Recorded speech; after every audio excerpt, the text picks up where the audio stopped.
Good morning. Today, we're going to talk about something that is my favorite thing to talk about regarding marketing and business. So, we'll start in the beginning. My whole life, basically, I've known I want to be an entrepreneur. I think a lot of it started with my parents, I guess complaining about work and jobs and bosses. So, I always knew I wanted to work for myself. Maybe it has to do with my anti, anti, whatever it is, people that tell you what to do, freedom, independence. I don't know. But anyways, always known I want to be an entrepreneur and always loved marketing. Marketing was amazing. Advertising agencies, commercials, campaigns.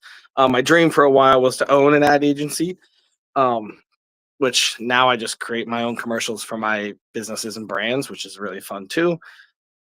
And so I guess I own companies that have ad agencies and create them. But anyways, so in college, we learned about this really crazy cool topic that I've been fascinated with and obsessed with ever since.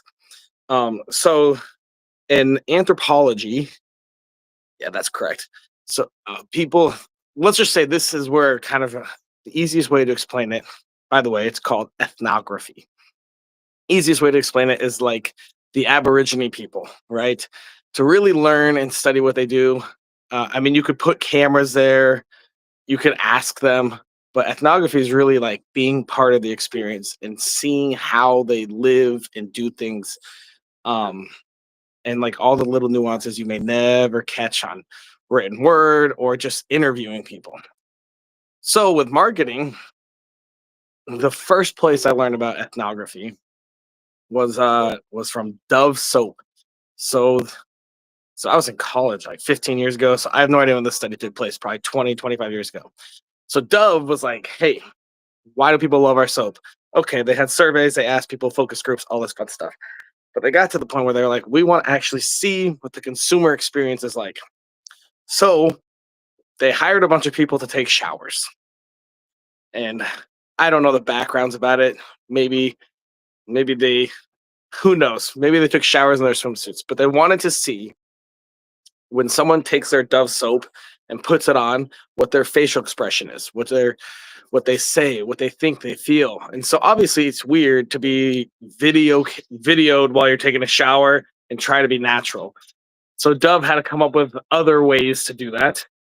So you could do hidden cameras, but at any point, someone's going to know you're videoing and know that there's someone watching and they're trying to get info from you. So that is the tough point of ethnography. It's trying to learn and see somebody in their natural environment without them really knowing that you're there. I would say that's virtually impossible because at some point, everyone's going to know there's a camera there and you got to have release forms, especially if you're showering. So they did the best they did. So I remember that one day in class, I was taking a, I think, business administration class, and we learned about ethnography and Dove and how they came up with the way that the feeling is way more important than the products and the ingredients. So if you see Dove commercials, usually it's someone in a shower, rubbing their body and going, "Oh my gosh, this feels so good." And very rarely is it like, "These are our ingredients, this and that." It's more about the product and how they do it and how they feel and how Dove soap makes you feel better than any other soap. And so that's what they started focusing their market on. If you see commercials like pre 2000 for Dove, you'll just see ingredients and smells and all that kind of stuff. Now they switch it to how Dove makes you feel. So ethnography, it's fantastic. It's fascinating. It's kind of like the in betweens of any other market research. We can ask you 1,000 survey questions, and maybe you'll answer 'em honestly. Sometimes you don't. But maybe you can't explain. Like when you take Dove soap and rub it on your body, can you explain that feeling? Maybe you feel clean. Maybe it smells good.